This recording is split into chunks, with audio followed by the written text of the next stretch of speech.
Governor, thanks so much for joining us. I want to get your thoughts on the president's new tariffs. The Democratic senator from your state, Sherrod Brown, said the move was a welcome action, that it was long overdue. You have said it would invite a trade war. Ohio is obviously a major steel-producing state. Why don't you back this move?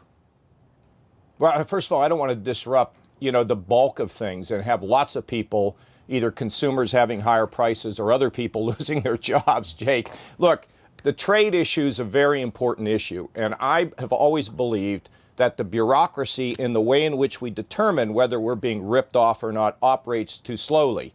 And frankly, what the president ought to do, working with the Congress and outside groups, we ought to modernize the way in which we determine whether the trade agreements are being violated. But just to turn around one day and say, well, for this national security reason, which the Department of Defense doesn't even agree to, doesn't make much sense. And I'll tell you, the way it was handled, it would be like me going home tonight and having dinner with my family and saying, girls, I sold the house today. I mean, you just don't do things like that off the cuff. So, look, you got the Europeans threatening us, the president's threatening back. This trade wars and dividing us from our allies makes no sense. Now, look, fair trade is important, Jake. And that's why this whole mechanism of not allowing bureaucrats to slow the process down. And if somebody cheated us, okay, if somebody cheats us, by the time they get called on it, the jobs are lost. So we need an expedited process. That's where the president ought to focus. The president also met with bipartisan lawmakers this week when he said this about a new proposal for gun violence restraining orders. Take a listen. To go to court would have taken a long time. So you could do exactly what you're saying, but take the guns first, go through due process second. Now, you have proposed a gun violence restraining order in Ohio, which would allow the restraining order, but only after due process, after a court ruling. What do you think about President Trump saying take the guns first and then do due process? Well, it's not the way we're going to do it. I don't think that's where this would ultimately pass, Jake. Look, there's a lot of argument around the gun issue. What I tried to do out here was to bring those who are very strongly pro-gun with those who they believe in the Second Amendment but think there ought to be limits, and come up with a package that we think could pass. It's not enough to just say something. You want to pass something. So I'm optimistic we will. In terms of our gun restraining order, it means if you have somebody in the family who sees trouble in the family, they have an ability either go to law enforcement or the court in order to get those guns out of that person who's having a very difficult time, get the guns away from them. If you're a neighbor or somebody outside, you can go to a police officer who can investigate and then go to the judge. There's got to be speed in this because we don't want people who are emotionally in upheaval, who could pose a threat either to themselves or to somebody else, to be in a position of where they can have a gun. What I hope is going to happen is we will make some steps. And, young people, the millennials, the Gen Xers are saying, look, we've heard enough. Deliver something. Deliver something. We don't want all these excuses.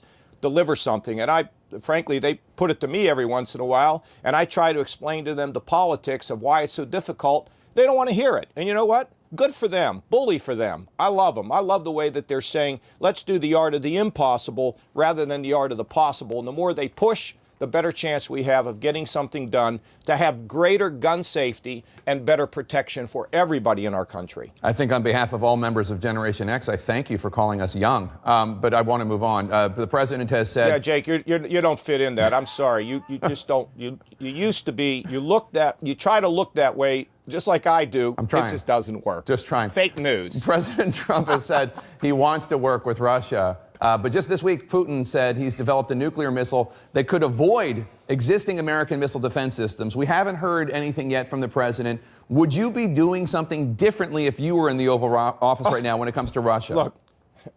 Look, a number of things. First of all, I do give the Trump administration credit for delivering anti-tank weapons to the Ukrainians. They needed to have it. Secondly, working with our allies, which is why we don't want to have some big trade war over something that really doesn't hold water. We need our friends in Europe and us to make sure that the Baltics feel protected. The other thing is cyber. Let me say one thing about cyber, Jay, that has really, Jake, has really never been said. The presidents are exploiting the divisions in our country using the cyber warfare against us. In other words, when we fight, they then use They use information to try to divide us further and anger us further. This issue of cyber is a big deal, and we ought to have one single cyber command. And the other thing is we're going to have to do detection, and unfortunately we're going to have to modernize our forces, which is money we're going to have to spend on defense, more money on defense, some of which we would all wish we would spend at the National Institutes of Health. One final thing about defense. You have to clean up defense. You don't need all this infrastructure for all these bases. All we're doing is taking care of pork barrel politics at the expense of other priorities while building a strong defense. President Trump named Brad Parscale as his 2020 campaign manager this week. A new report in Politico says that you are one of 3 potential Republican challengers that the White House is keeping an eye on. What do you make of you being singled out as a threat to the president's reelection? It's the first time I've heard of it, and it doesn't mean much to me. Look, I'm going to be out of being governor here soon. I hear applause in the background. I'll be out. I don't know what I'm going to do, but all options are on the table, both for me in my private, my professional life. But I want to keep a voice because I think it's important, whether it's trade, immigration. And by the way, have we forgotten the dreamers, the DACA, the young people who came here? They're not even in the news anymore. And I can't believe Congress got to do something on guns. And you know what? I think the president will sign something. If he doesn't, send it to him anyway. I mean, the deal isn't don't ask permission. You legislate, you get it to the president, you see what he does. I believe he'll sign some really good, strong, common sense gun legislation. Send them the dreamers. We can't be taking these kids that have been, or young people who have been here, some of them for 20 years, and ship them out of the country for political reasons. So, Governor, it's like everything falls off. The agenda moves so quickly, we can't stay focused on anything, and that's not very helpful to us. You said you're keeping all your options open. I'd asked a question about you possibly running for president in 2020. You said you're keeping all options open. Senator Jeff Flake said he thinks there should be a Republican challenger to President Trump in 2020. Without getting involved in whether or not it's going to be you, do you think a Republican opponent could win a primary fight with the president? Come on, Jake, we don't know what's going to happen next week. That's not, all I am doing is making sure that both now and when I'm out, that I can have a voice that can help the country, that can bring it together. That's all I'm particularly interested in at this point. And if I go any farther than that, Jake, I won't be able to get in my house tonight. My wife will have it barricaded.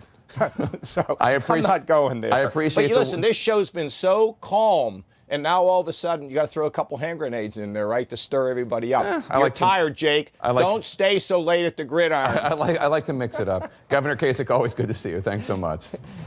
Jake, you're the best. Thank you. All right.